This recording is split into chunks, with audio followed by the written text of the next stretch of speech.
Good morning and welcome back to the MEG 4 class of Indira Gandhi National Open University.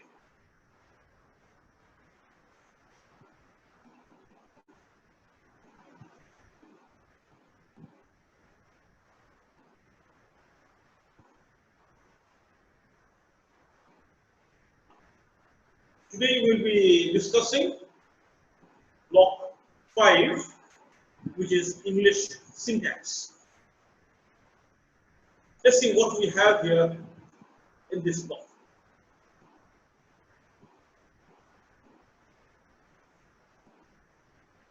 I would prefer if you have your block with you so that you can keep on checking what we discuss here. So that wouldn't be very difficult in that case to have it in front of you. The MEG 4 block 5, we have got English syntax. Unit 1, basic notions of syntactic constituents and phrase structure. Unit 2, types and clauses of sentences. Unit 3, grammatical functions, cases and thematic roles. Unit 4, the syntax of inflectional elements, tense and agreement. Unit 5, pronouns, reflexives and other bound elements. Unit 6, the syntax of scope, adverbs, quantifiers and negation.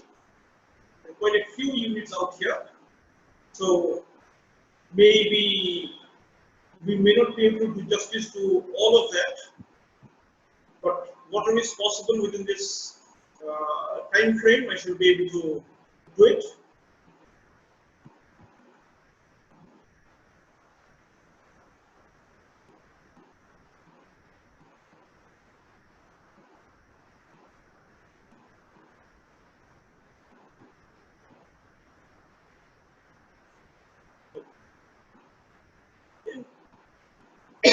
Sorry.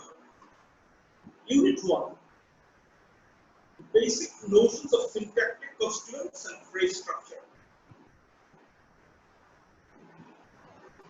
Now, we are introduced to a word called syntax. S-Y-N-T-A-X. Syntax.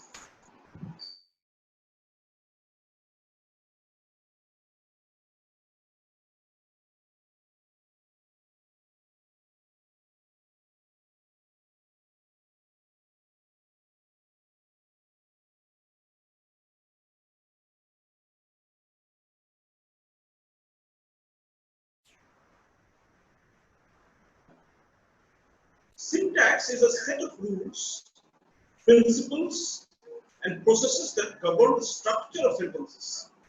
There is a sentence structure in any given language, usually including word order. The term syntax is also used to refer to the study of such principles and processes.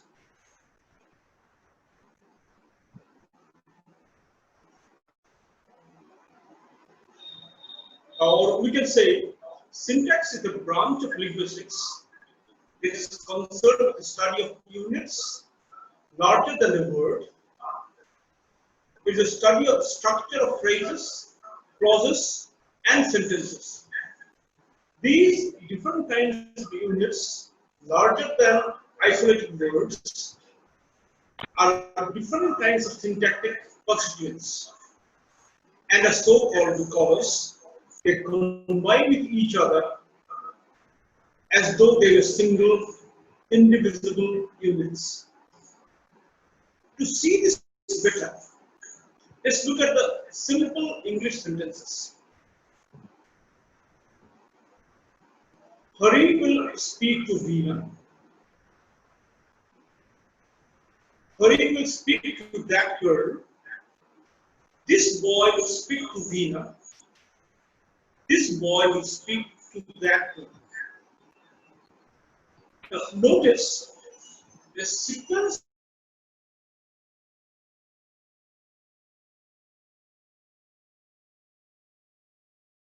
of two words. This boy in the C and D. C was to that girl.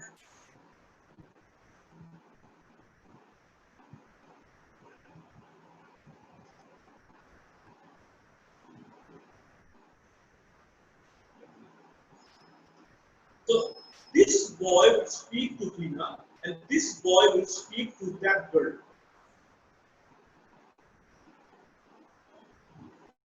There occurs in the exactly same position as the proper noun Hari. This boy represents the word Hari. Hari will speak to Veena.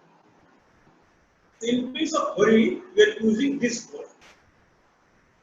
If I can share the screen here for you, let's see.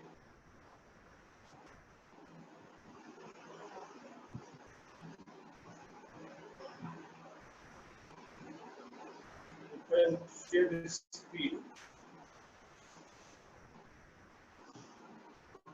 Yes, I think that is visible. Hari will speak to Veena. We can say this boy will speak to Veena.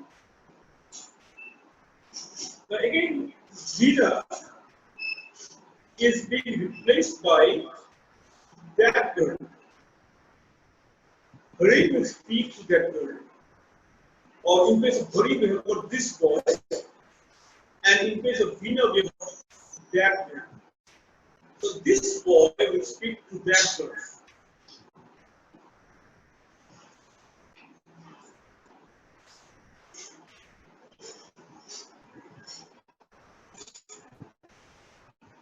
Now see, if we were to change a bit, the boy can speak to me, it's okay.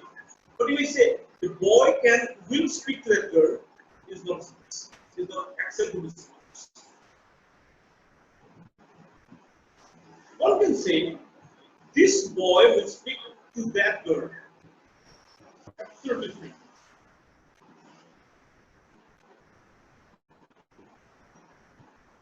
But you see,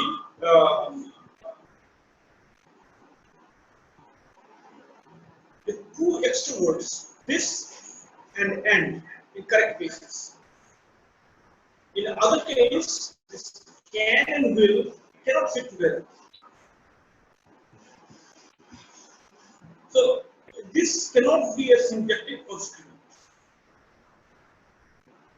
Now let us see. A commonly used term for a syntactic constituent is the term phrase. We call it a phrase. However, clauses and sentences are also special kinds of syntactic constituents. The question now is, how do we go about determining whether a sequence of words within a given sequence is a syntactic constituent? In other words, what tests can we apply to determine whether a sequence of words is a syntactic constituent? As it happens, there are several tests or criteria that we can apply for a sequence of words in order to determine whether it is a syntactic constituent or not. Informally applied to a people. Now let's look at it in details. First, we have the test of substitution, the test of conjoining, the test of distribution, the test of replacement by anaphora, and the test of parenthetical insertion. Let's take the first one first. The test of substitution. We are substituting a group of words for a word or for another group of words. The syntactic constituent has the property that it can either replace or be replaced by another syntactic constituent. So we can replace a syntactic constituent by another syntactic constituent. We replace them. Substitute them one for the other. Thus, to tell whether a sequence of words is a syntactic constituent, we have to try to replace it with another sequence of words that is known to be syntactic constituent, possessing each features in common, containing a central word of the same part of speech. this kind of experiment with a sequence of words that we are interested in would be a test of substitution. For instance, all the sequences of words to the left of the broken line in set 3 and even a single word such as the proper noun vina can replace one another to yield perfectly grammatical sentences. Now see, just look at this.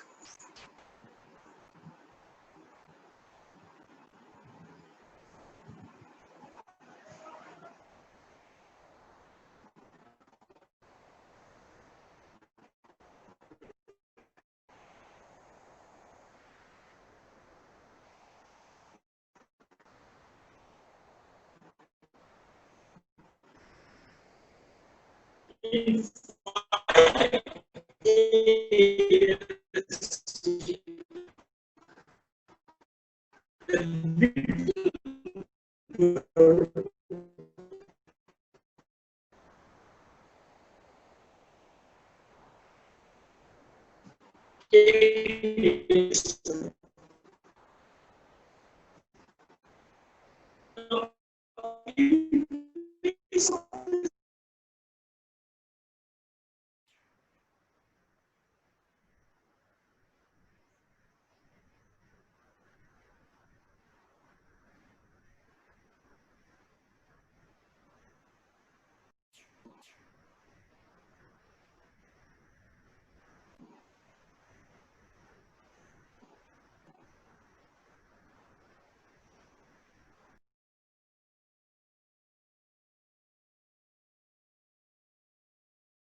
well, I'm sorry there was a lot of issues with this net connection today, and the power seems to be going off and on.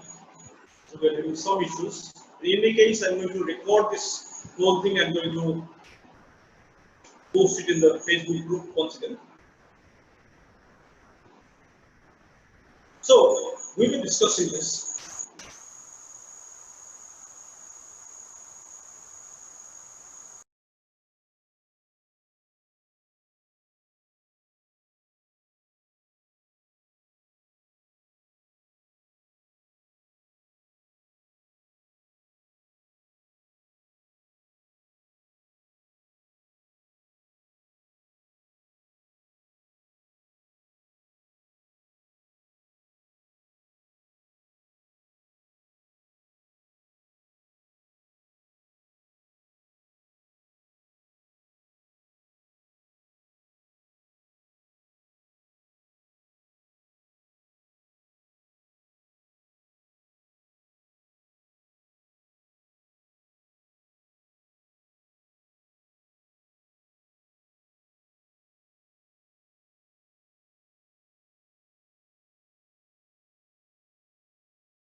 Well, I'm sorry, we are facing a lot of issues today. Power seems to be coming and going. So naturally, there's a problem with the network connection either. So I'm sorry, we have to stop and start. In any case, I'm going to record this and I'm going to play the whole recording and later on. So we're discussing this syntactic constituents. We can replace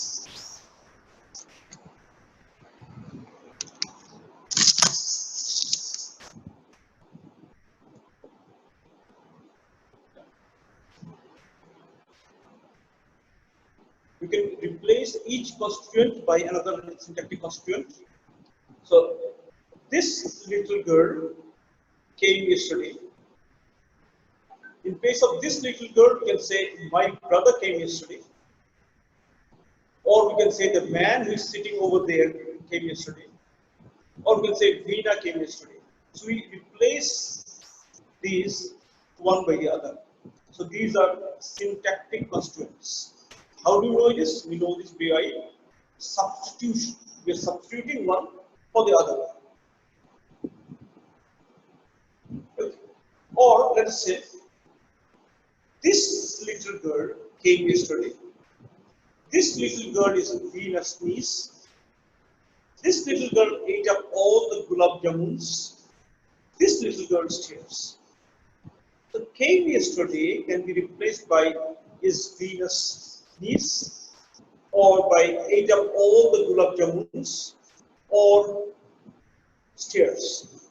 So these are all syntactic constituents. And this is done with the help of substitution. Now we have the test of conjoining. Joining. We're using a conjunction here. Veena and this little girl came yesterday. So Veena and this little girl are conjoined. Veena came yesterday and collected the letters. So came yesterday and collected the letters are conjoined. So Veena and little girl can be conjoined, but Veena and came yesterday cannot be conjoined. Veena and came yesterday, the meaningless sentence. This little girl and came yesterday is a meaningless sentence. Unacceptable. Veena came yesterday and collected the letters. Veena and collected the letters is unacceptable.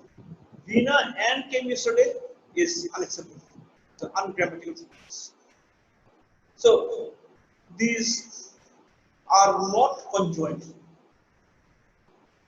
So Veena and little girl are syntactic constituents. Came yesterday and collected the letters are syntactic constituents.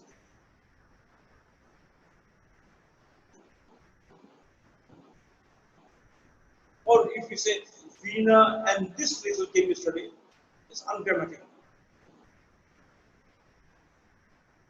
Test of distribution. A syntactic constituent occurs as an unbroken whole in various distributional positions. Let's say 10A, B, and C once again.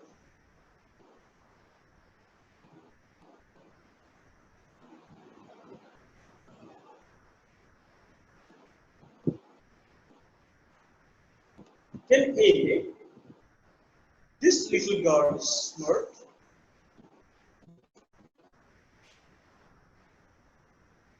Then B, I like this little girl. Then C, Veena gave little girls flowers to this little girl.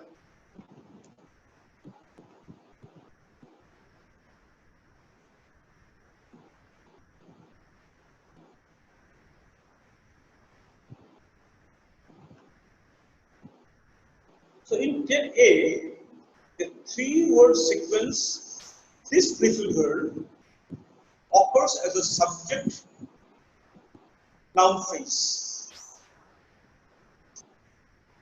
The entity that the VP is smart is about. VP is the verb phrase.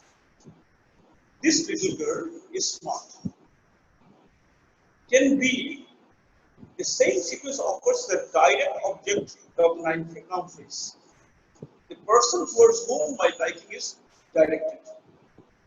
Or 10C, it occurs as an indirect object NP of the noun phrase, the object of the proposition to, and the person who is the recipient of the flowers that Veena gave. Now let's look at sentence 11, A, B, and C. This little girl is smart. It is the little girl who is smart. The one who is smart is this little girl.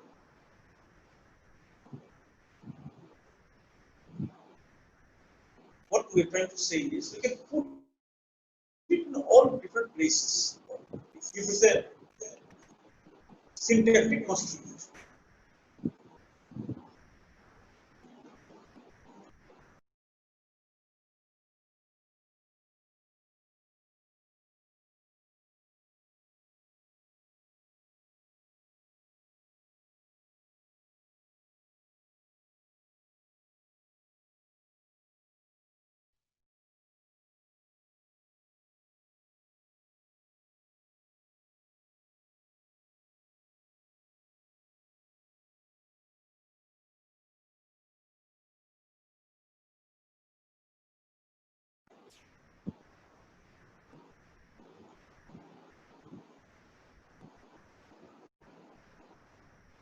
There is a special class of expressions for and not for that stand in for, that is replace the certain kinds of syntactic constituents.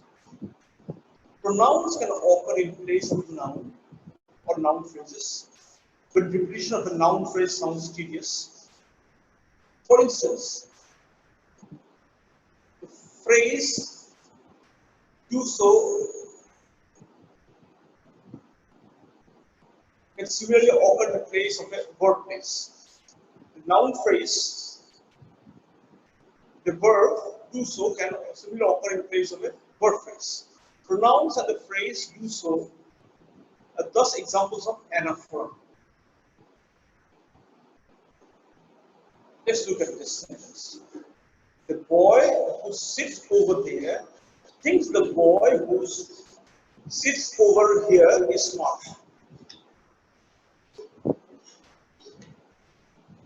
The boy who sits over there thinks he is smart.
The boy who sits over there thinks the boy who sits over there is smart.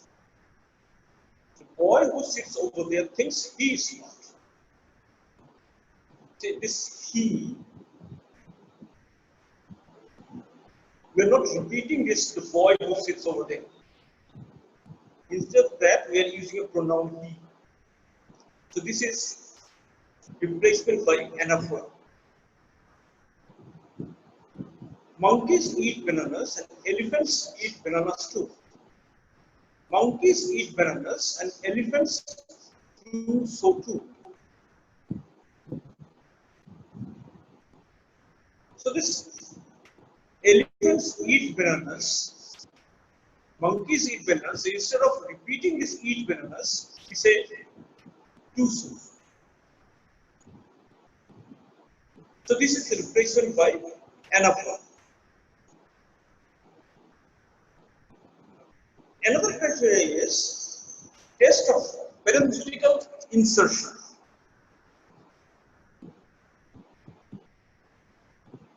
In everyday uses of English, certain words such as incidentally, luckily, unfortunately, and certain phrases like by the way of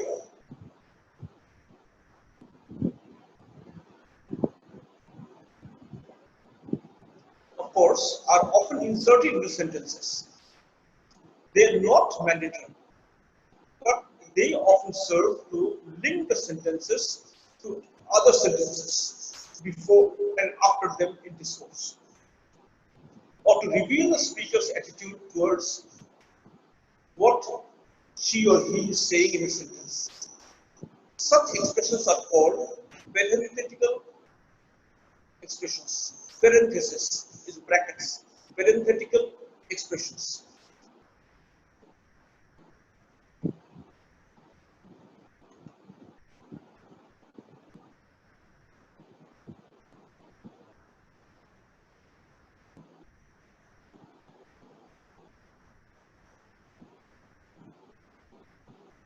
My cousin is an avid mountaineer. My cousin incidentally is an avid mountaineer. So this incidentally is almost like it is within brackets.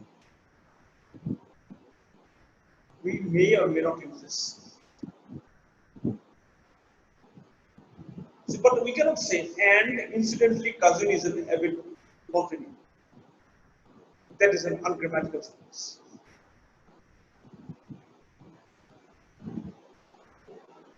Then we have the head of the syntactic constituent.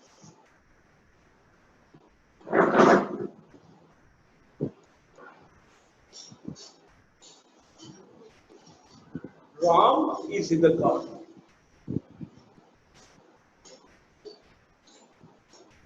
In the garden is a prepositional phrase. Where is Ram? Ram is in the garden. The mangoes fell from the tree. Is from its preposition is a prepositional phrase from the tree. So where did the mangoes fell from? Mangoes fell from where did the mangoes fall? Mangoes fell from the tree. That boy will speak very slowly to this girl. Very slowly. Adverbial phrase. The soldier was killed almost instantly. Almost instantly. Adverbial phrase.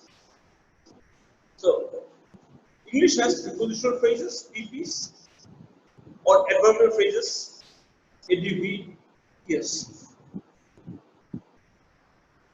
Now, in the first sentence, 16a, the three-word sequence of the garden which contains the preposition in and the noun phrase the garden is a prepositional phrase.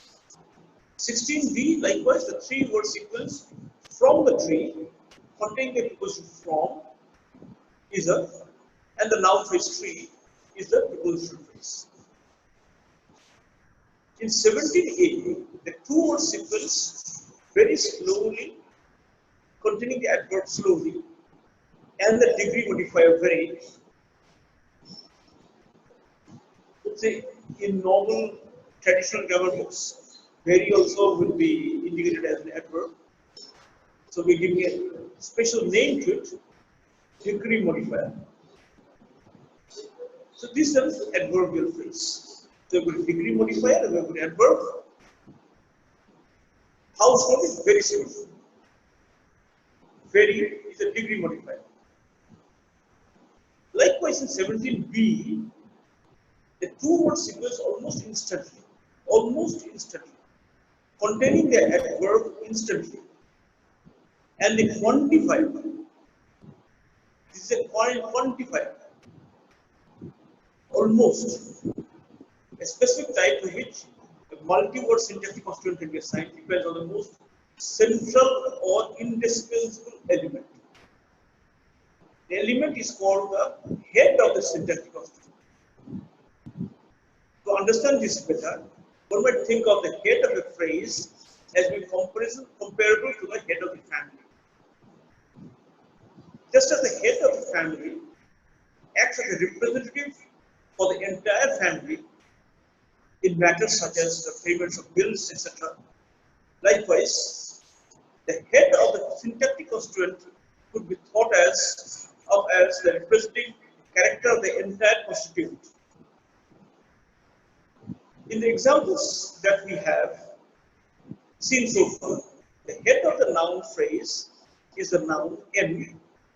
The head of the verb phrase VP is the verb be. The head of the prepositional phrase PP is the preposition.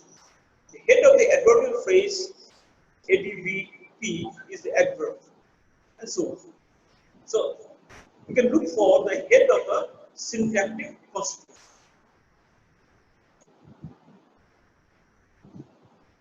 Now let's look at the phrase structure.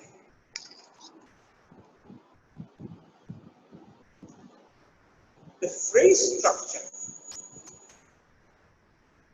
is almost like an inverted tree at its nose. The terms deep structure and surface structure were also introduced by Noam Chomsky. Now, before we come to this, we should talk about what we are so far actually discussing is structural linguistics. Now, as we talk of structural linguistics, we are reminded of Ferdinand de Saussure. He is known as the father of structural linguistics.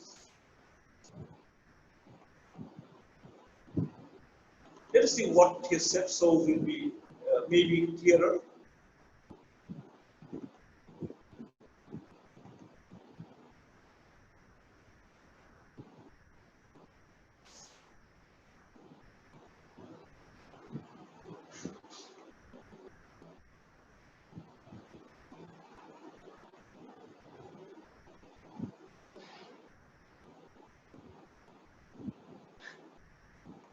Share the screen once again.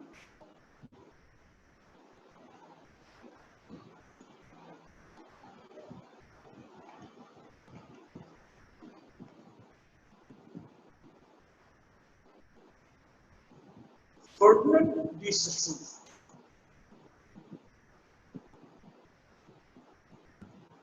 He was a Swiss linguist and a semiotician. Semiotician means he discusses meanings, he talks of meanings.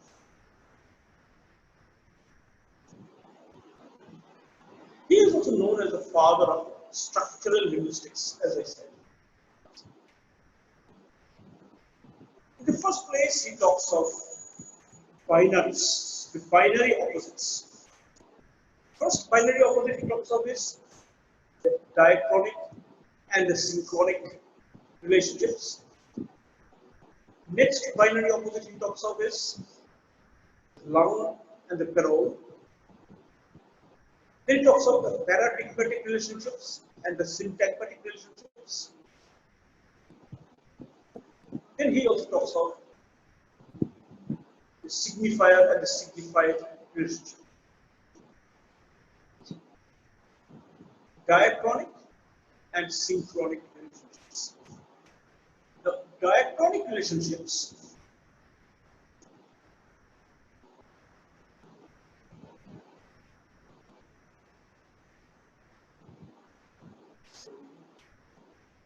sorry about this problem. I don't know why it is not coming.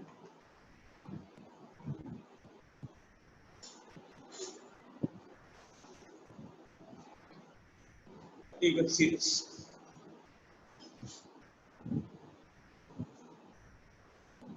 Let me make it a little bigger.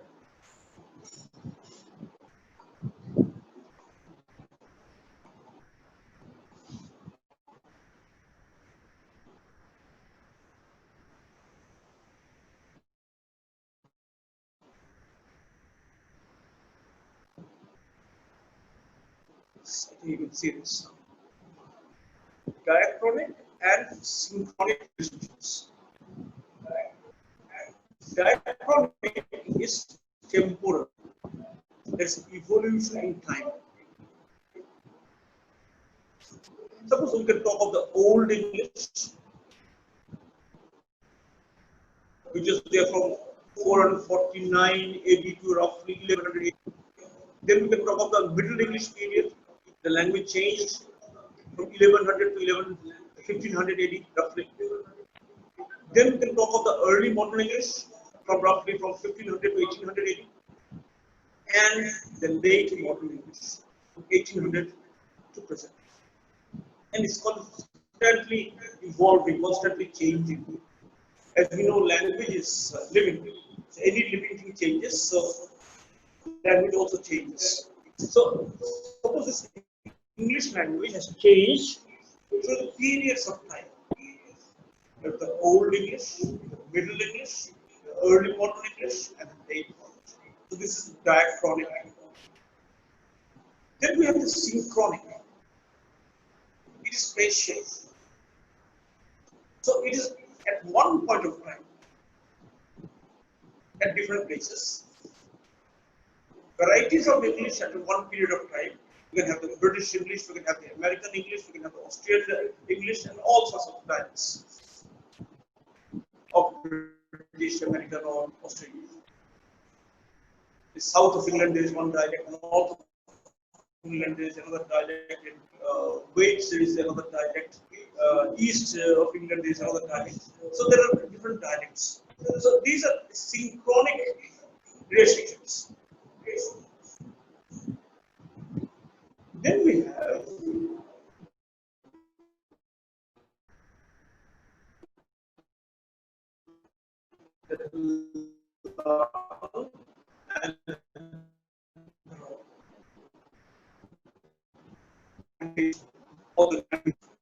language and second words. We have the lung and the language in use.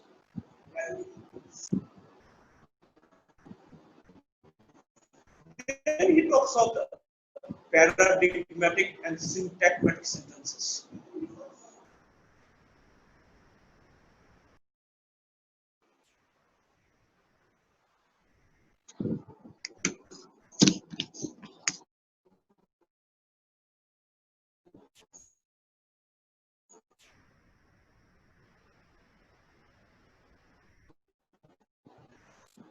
So Ram plays cricket.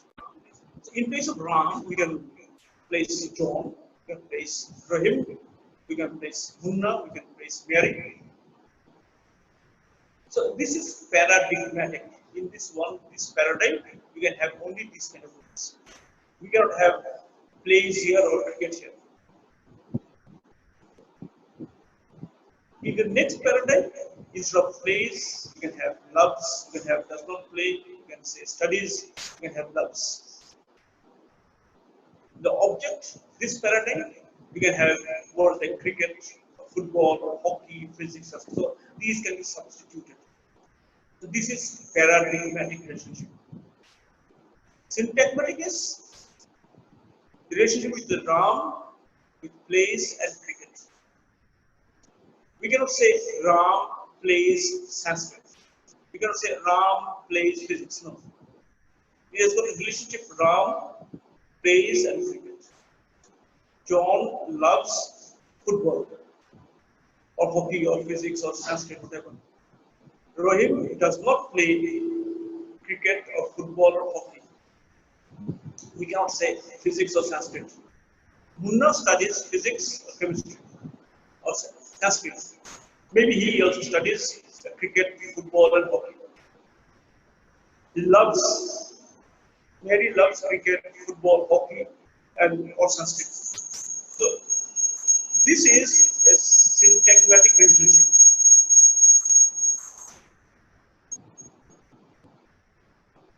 If we take the phonological word,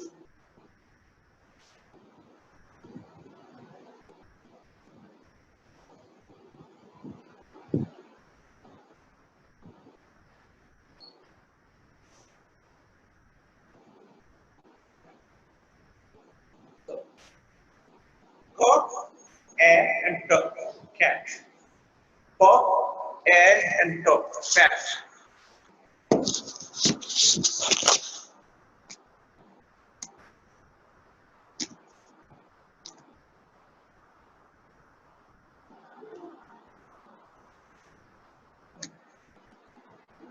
So this cock, and dog have syntagmatic relationship. So if we replace cock by buck or bird, so there is a paradigmatic relationship. Now the sign, signifier, and signified. Signifier. Suppose the word tree, tree, tree, if we pronounce it or if we write it, it signifies this thing which we know as tree. Red cross. This word, this phrase, red cross, whether we write it or pronounce it, and this symbol signifies this Red Cross Society. Or this cross, or this symbol, this cross, represents Christianity. So this signifier and signified together, we will have this sign. Now let's look at another thing.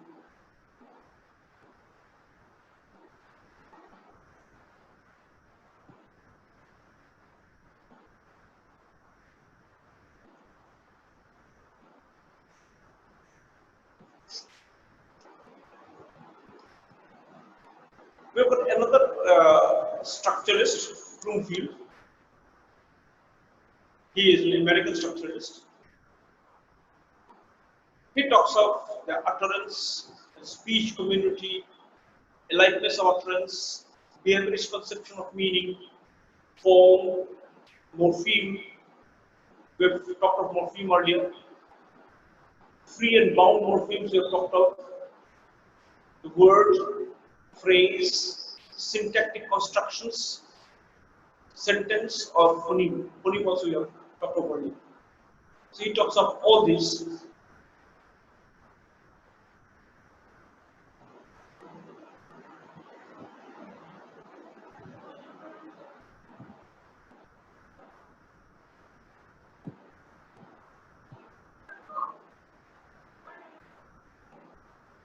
And now we talk of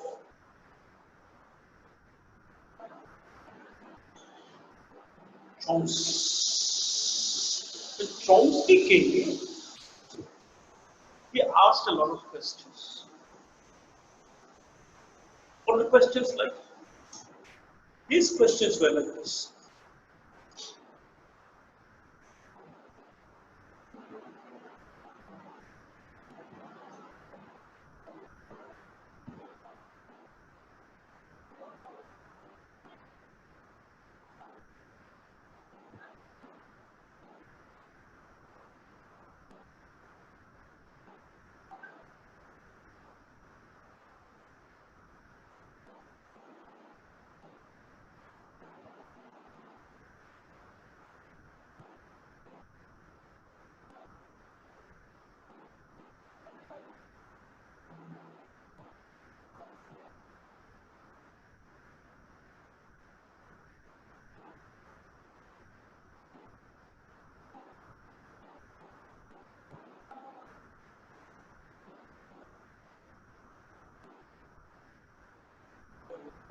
Show you this.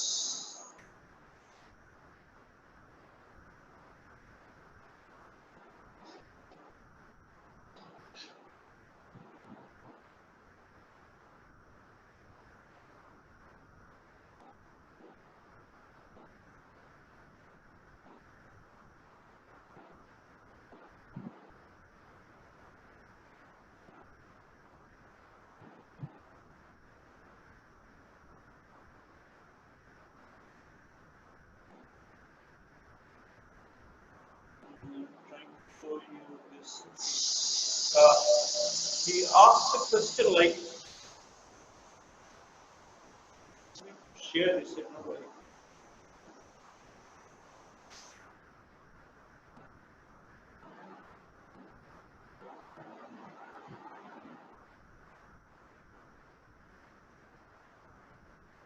See the problem with it. So he asked a question.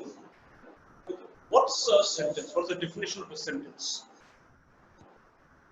According to Ren Martin, a sentence is a group of words which makes a complete sense. Or according to Nesfield, a combination of words that makes a complete sense is a sentence. So both talk of a meaning and a group of words. If that is so, then what is this word go? Go is not a group of words, it's just a single word. We have, in our school days, we had talked of headless sentences, the imperative sentences, go, come, sit. So there's a problem with the definition. Suppose we say Bengalis fish eat. So there's a problem with the structure, which was not stated in the definition. Or if you say the table is suffering, they put a lot of things on the table, and the table is suffering. That means it's an animate object, so as table is not an animate object, it cannot suffer. So it is not a grammatical sentence. Or if you say shit is beautiful, shit cannot be beautiful, so there is a problem with our aesthetic sense. Or if we say the word rat, that the cat, that the dog, that the man hit, chased, killed, ate a piece of fish. If we were to write it, it was easier for someone to understand. But if we were to say this, it's very difficult. So the famous sentence by Chomsky, colorless, green ideas sleep furiously. Apparently, it's a wonderful sentence. Ideas is subject, sleep is the verb, furiously is the adverb, green is the adjective, and colorless is the adverb. Now, if it is ideas, how can it be green?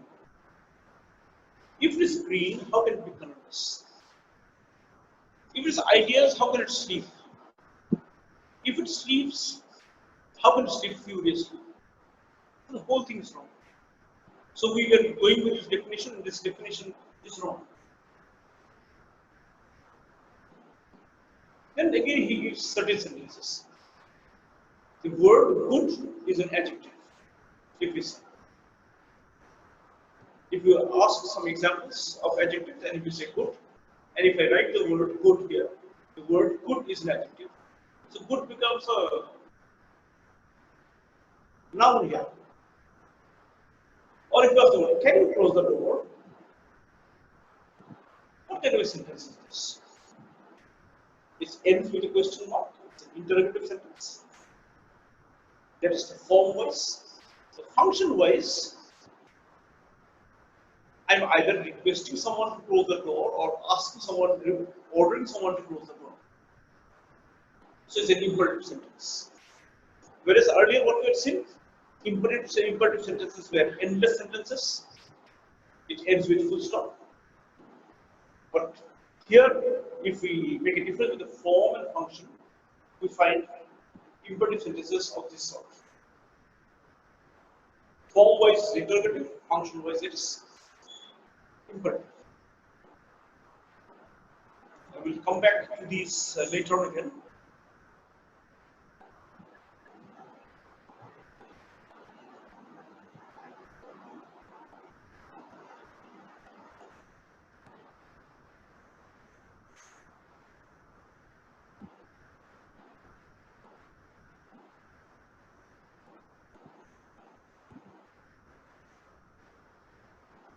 So the phrase structure.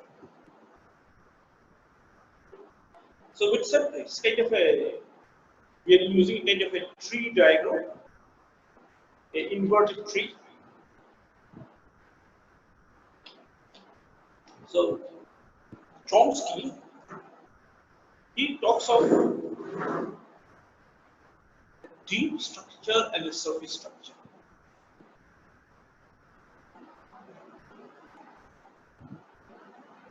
As a part of its transformational grammar. At the surface level, it has one meaning. At the deeper level, it may have a different meaning. Suppose I say, I bought colorful clothes. At the surface structure, the meaning is one. At the deeper level, maybe a lot of things are deleted here at the surface level. Deeper level, maybe you would like to know how many clothes. Maybe we may like to know which types, what colors, which clothes did I discard when buying the ones I bought. Where did I buy them from? Who I was with when I bought the clothes? What was the overall experience of buying these clothes? How I felt while buying these clothes?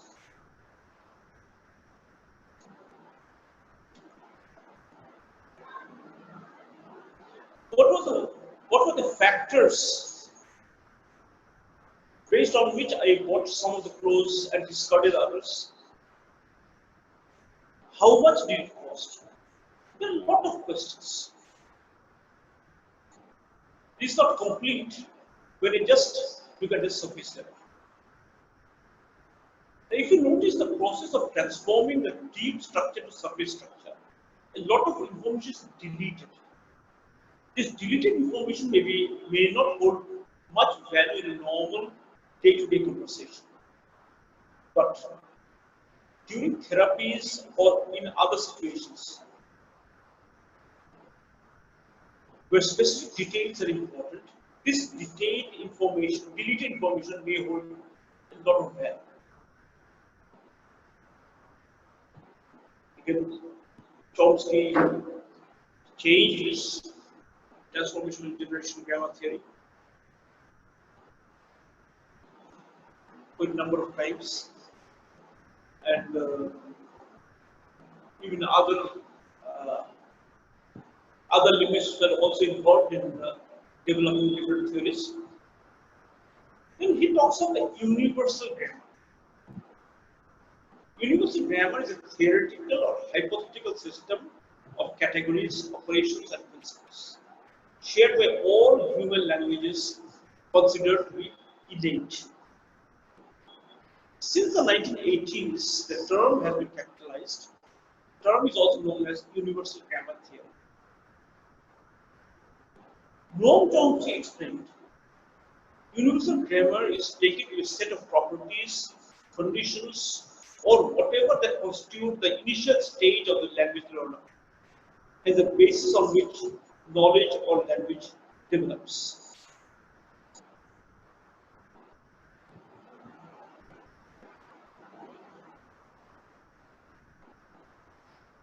Phrase structure. The syntactic structure of sentence can be and often is represented as an inverted tree diagram. Stop being the sentence.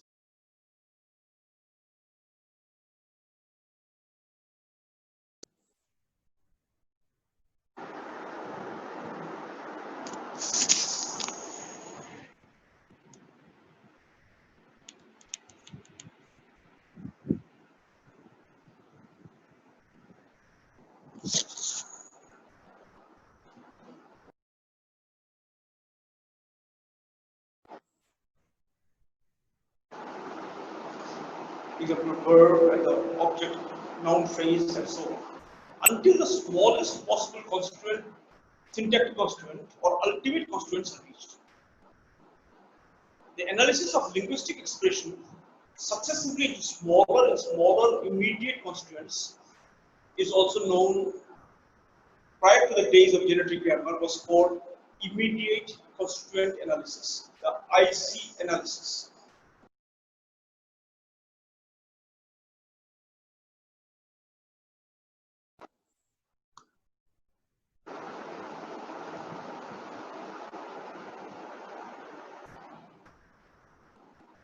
Let's look at the structure. Suppose we have this word, this sentence here. This boy will speak to that word. Now, when we talk of the immediate constituent, first we are looking at the binary cut. Where are we cutting this? So we are cutting into two parts. We have the noun phrase and we have the predicate phrase. The noun phrase, we have got the head, boy, which is the noun, and the determinant is.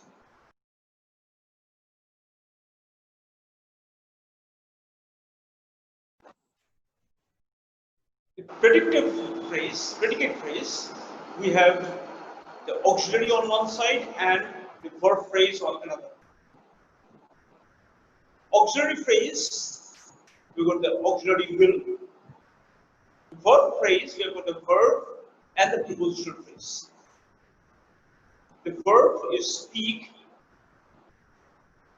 and the prepositional phrase is again cut into two: a preposition and a noun phrase. Preposition is to,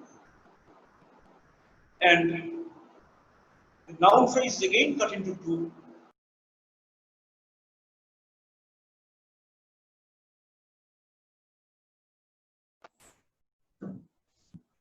So, see how we are cutting it.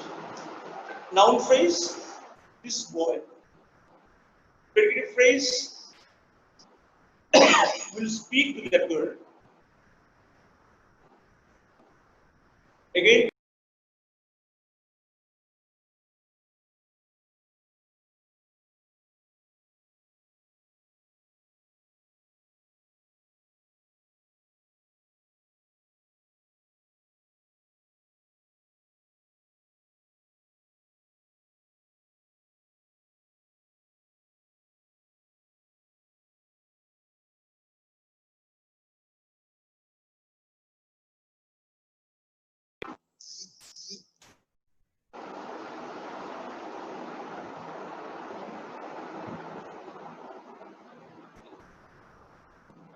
suppose we look at a sentence. He is going to school. He is going to school. Now, if it was like this, is he going to school? Now, is not the immediate constraint of he. Is the immediate constraint of going to school or going. Just because it is placed in a different place. Its immediate constraint cannot be the person, we cannot be the word which is by the side. It is got connection with another word. The kind of generative grammar to be proposed by Chomsky in 1957 was the transformational generative grammar. In this kind of grammar, two basic types of syntactic rules were proposed. These were phrase structure rules and transformational rules, or simply transformations. Phrase structure tree earlier in 18 is in fact constructed out of a set of phrase structure rules of the following kind: subject plus noun phrase, sentence plus noun phrase, sentence is equal to noun phrase plus predicate, noun phrase plus determiner and noun. Predicate phrase is auxiliary and verb. Verb phrase is verb and prepositional phrase. Prepositional phrase is preposition and noun. If we use it this way, it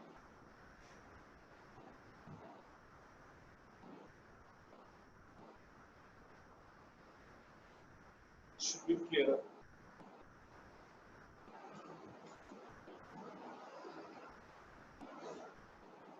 Yes. So sentence is equal to noun phrase and predicate phrase. Sentence is equal to noun phrase and predicate phrase. Noun phrase is determiner plus noun. Determiner plus noun.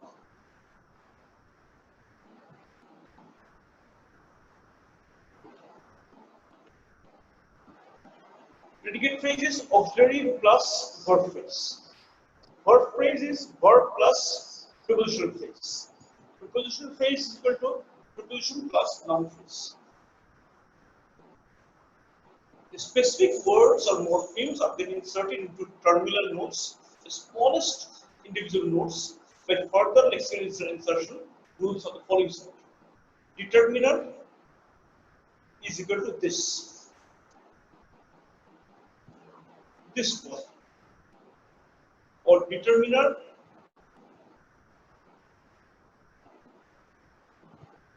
is equal to that.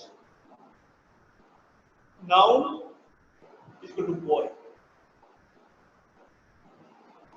Noun is equal to girl. Verb is equal to speak. Preposition is equal to to. There is the last stage. Rules of this kind are called rewrite rules. The phrase structure rule or the phrase structure rules. They are called rewrite rules because the symbol of the left hand side of the arrow is rewritten. So to speak, in terms of symbols on the right hand side, they are called phrase structure rules because they enable us to diagram the phrase structure of a phrase or sentence in form of a tree.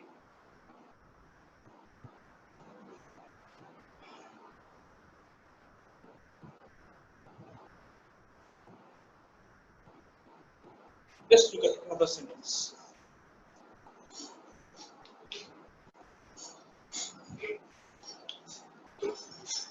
The student of physics with long hair. So this is the whole noun phrase. So the noun phrase has got a determiner, the, and the endest. The endest we got another endest and PP, and prepositional phrase. The endest we got a noun and a prepositional phrase. Noun is a student. Prepositional phrase. Preposition is the of. Noun phrase endest is a noun physics. Prepositional phrase. Preposition is with. Noun phrase endest. Endest has got an adjectival phrase and a noun phrase and a noun here. Adjective is adest or adjective is low. Let's look at the verb phrase.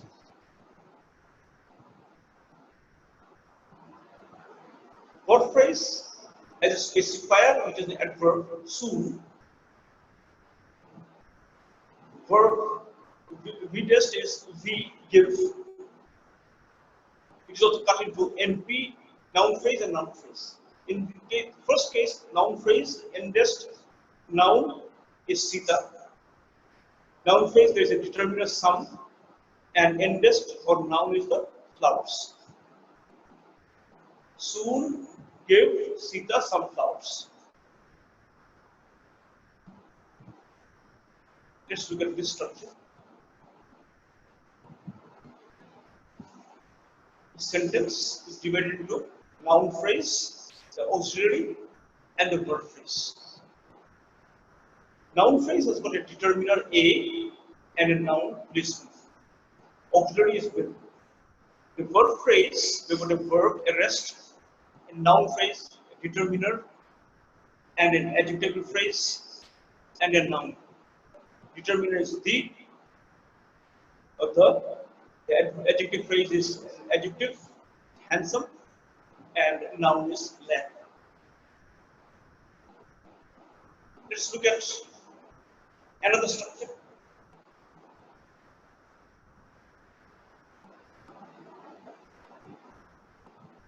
This rather beautiful girl may buy that ripe apple.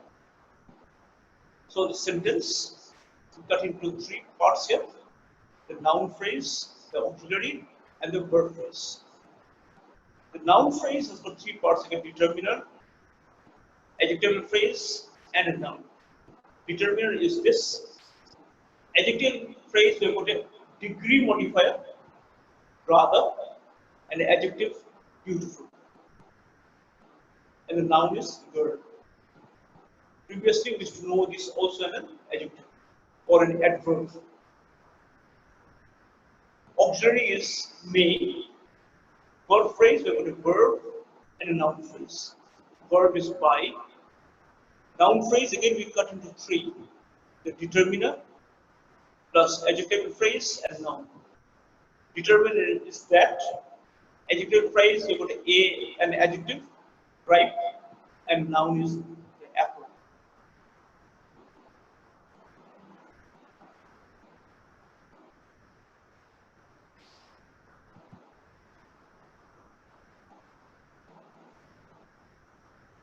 Now let's look at a few other things.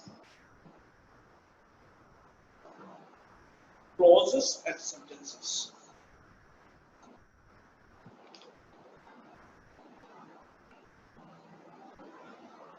We have done in school mainly clauses.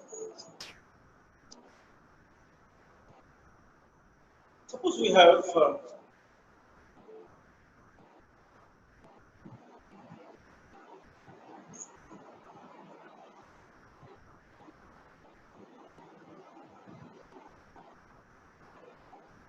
Sentence like the sky is blue,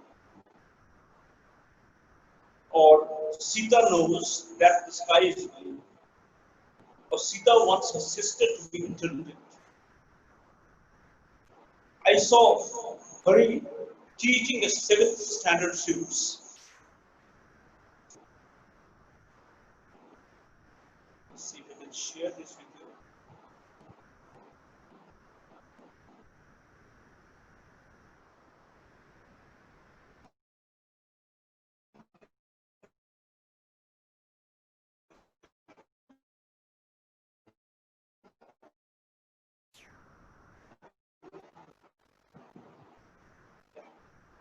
And you can see this. The sky is blue. Sita knows that the sky is blue. Sita wants her sister to be intelligent. Now, I saw Hari teaching the 7th standard students. Now see, certain parts are underlined. The sky is blue is a simple sentence. And this is the clause. Now we've got another kind of thing known as a subordinate clause. Whereas this 1A consists of one clause, the sky is blue. We've got a finite verb. With a finite verb. Sita knows that sky is blue.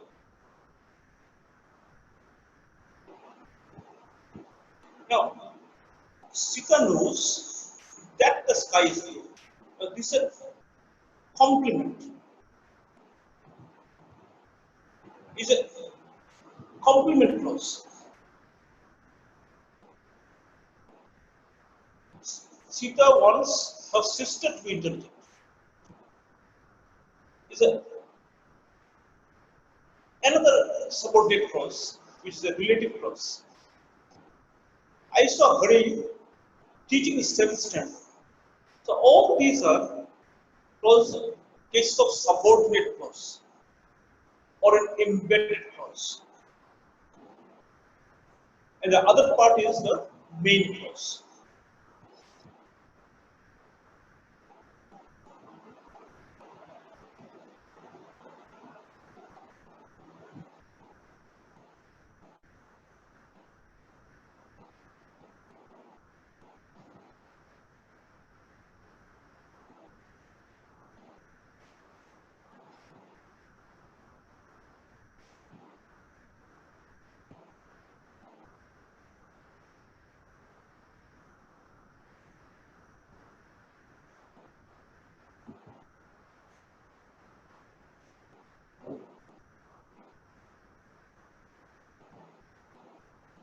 So these are basically complex sentences. I doubt that Sita knows that the sky is blue. That the sky is blue. Embedded is subordinate clause.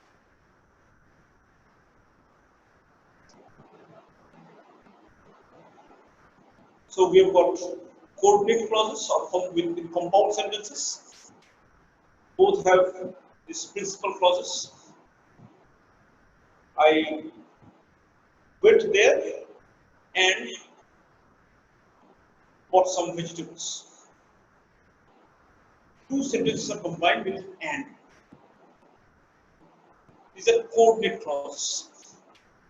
They are connected with a conjunction. And but, either, or, all these are conjunctions. Relative clause. I can't find a knife with which to slice onions. The man who came yesterday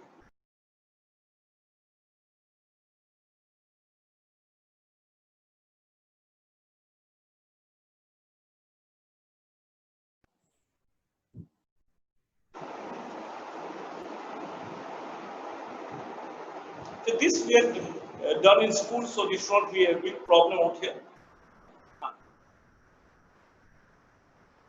Now, WH movement. Now look, are there clouds in the sky? What is the statement? There are clouds in the sky. This R has moved from one place to another. Question forms. Does Sita know that it is raining? Sita knows that it is raining. Now we have got additional words here. Does this has no connection with Sita, does this connection with? No. Who came yesterday? What do you do? What do you do? What do you slice onions with? You slice onions with a knife. So this WH has come in front. Is moved, it is come to a place, and there are some WH traces. What do you present? What do you slice onions with? The do. There is a trace, but it is not seen there.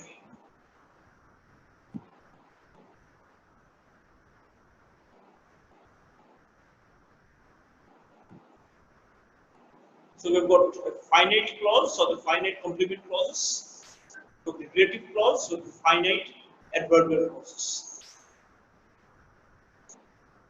So these should not be very difficult for us.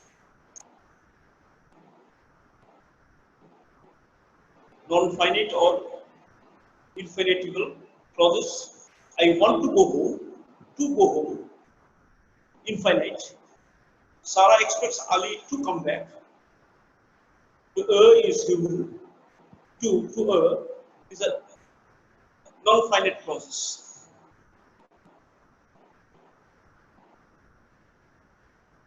Now we have got this complex sentences, the imperative sentences, and so on.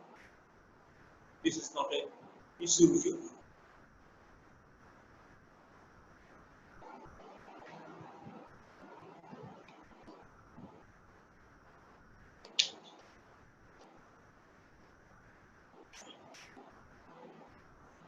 Let's see if there are any questions or anything here.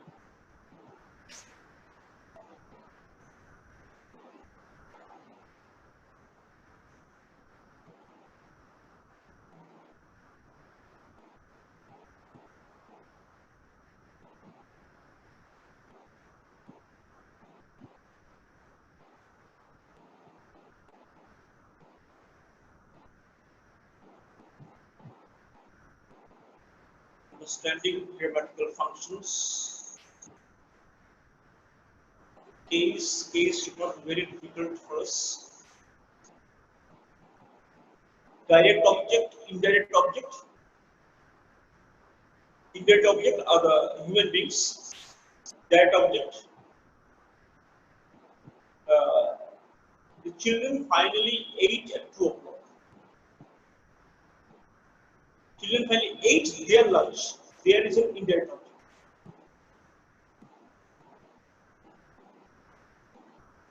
She gave her sister a large gift wrapped parcel. How to normally find out an object? We question the verb with the word what. Sita gave her sister a large object, large gift wrapped parcel. So what did Sita give her sister? What gave a large gift wrapped parcel? That's a direct object. And her sister is an indirect object. Ali bought the children some chocolate. So we question the verb what with what. What did Ali buy? Ali bought some chocolates. And the children is the indirect object.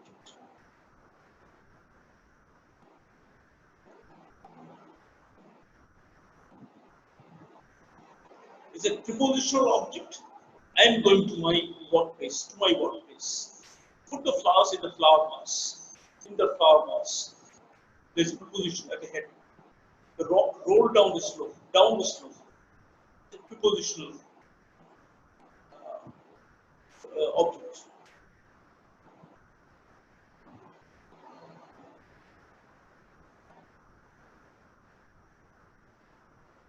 Let us look at the structure.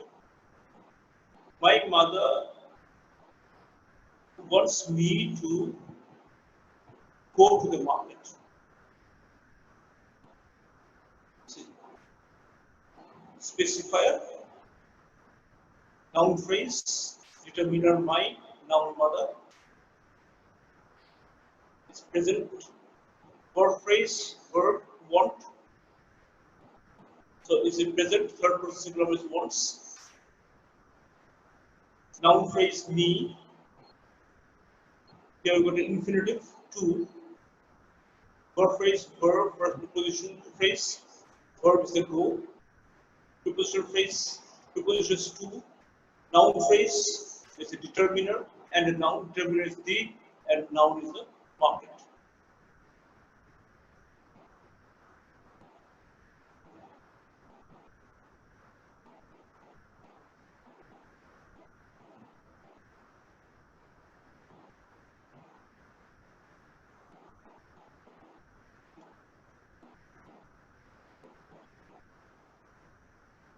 Tense and agreement. There should not be too much of a problem with this.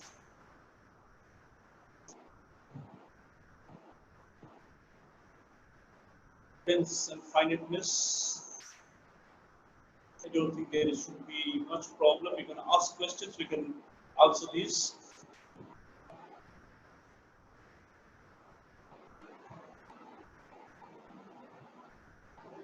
Pronouns, reflexives, and other boundaries. Anaphora, we talked of anaphora earlier. So we use pronouns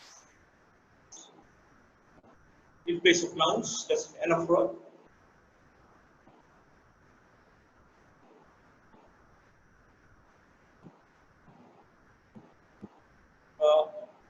Reference and co-indexing. This little boy is naughtier than that one. This little boy is naughtier than that little boy. So one is substituting that little boy. That one is substituting little boy. John loves his wife, and so does Bill. John loves his wife, and so does. So does is replacing loves his wife. So John also loves his wife. Bill also loves his wife.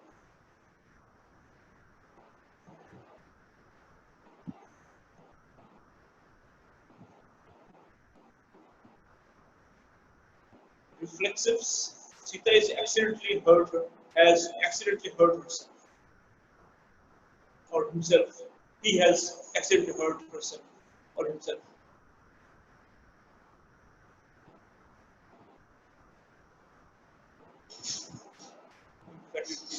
Pronouns.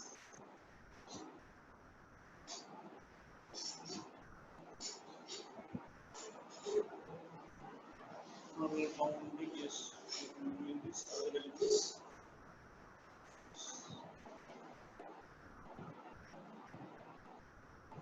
Just look at the keywords and look at this sum up. You have to be very thorough with these meanings of these words.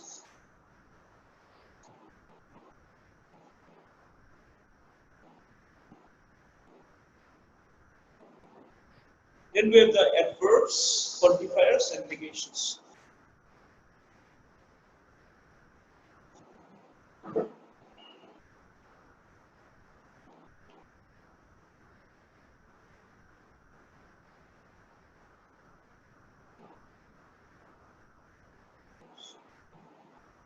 Everyone in this room knows 2 languages. So what does it mean?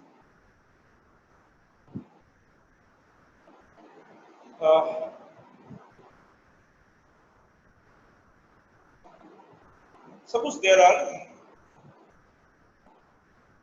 only 2 languages. Everyone knows 2 languages. Suppose there are 4 languages. Someone knows this two, someone knows other two, someone else knows another two. W knows Chhattisgarhi and English, suppose. X knows Assamese and Dutch. Y knows Bhutia and Chhattisgarhi. Z knows Bhutia and Dutch. So everyone knows two languages. To all these two are different languages. It is also possible that X, Y, and Z all know Bhutia and English. So these were the two options possible. Two languages were possible. So either all of them know just two of these languages. There were two languages and these two languages they know. Or they know any two languages. There could be a wide variety. So now that two languages are there, they know only two languages.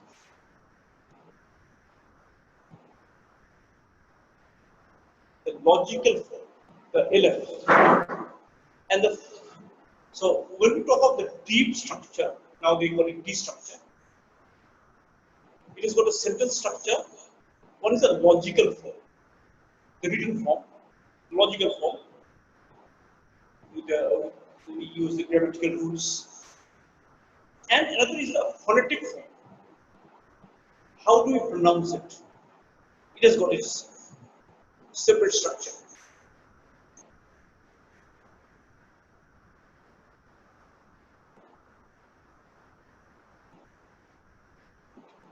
Adverbs. The traditional definition of adverb. Adverb is a word that modifies a verb, an adjective, or another adverb. Therefore, rather disadvantage, a diverse range of words are included in the class of adverbs. Examples are underlined words in the following sentences. Harish runs fast. Sita speaks Andamanese fluently. Fortunately, the victim decided not to press charges. The cyclone completely destroyed several villages. John nevertheless continued fighting. Ram was very hungry. The cyclone almost completely destroyed all the villages. He speaks extremely slowly. See, these underlined words are adverbs. The first sentence, fast, is an adverb. Second sentence, first was Harish runs fast. Fast is an adverb. Second sentence, Sita speaks Andamanese fluently. Fluently is an adverb. Fortunately, the victim decided not to press charges. Fortunately is the adverb. The cyclone completely destroyed several villages. Completely is the adverb. John nevertheless continued fighting. Nevertheless, Ram was hungry, was very hungry. Very is an adverb. The cyclone almost completely destroyed those villages. He speaks, almost is an adverb. He speaks extremely slowly. Extremely is an adverb. The problem is that this has meant the lumping together of different classes of words into single class called adverbs. Even though some of them, such as very in F, Ram was very hungry. Almost in G, cyclone almost completely destroyed those villages. And extremely in H, she speaks extremely slowly, are actually degree modifiers. Please look at this new term, degree modifiers. They are given us as degree, extremely slowly. How slowly? Extremely slowly. How completely? Almost completely. So these are degree modifiers. Almost completely. almost the degree modifier. So we're getting a new word.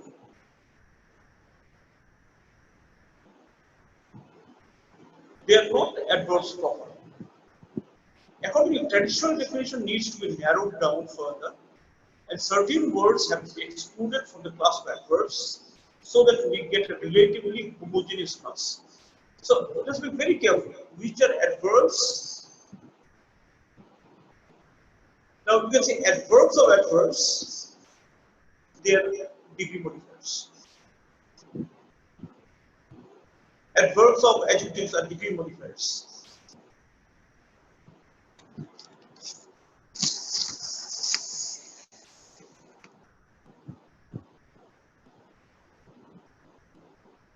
So we have got otherwise adverbs of three kinds of adverbs: adverbs of time, adverbs of place, and manner. I shall meet you soon. He finally came an hour later, round this over aim, adverbs of time. Come here. I shall meet you at the main crossing. He put down the box 10 years away. Place, adverbs of place. Adverbs of manner. He runs fast. She speaks slowly. The performers dance very beautifully. All of a sudden, comes stop. They are adverbs of manner. We have the quantifiers.